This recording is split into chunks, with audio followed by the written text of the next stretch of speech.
Ei, guys, nós chegamos ao Parque do Dinossauro do Ronaldinho Gaúcho.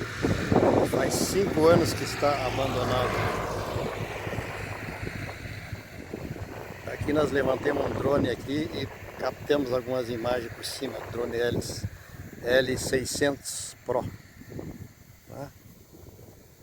Então tá aqui, abandonado, um dinheirão gasto aqui, mas o Ronaldinho Gaúcho é rico, né? Tá. Ele tenha mais sorte outra vez em seus projetos, né? Deus abençoe a todos.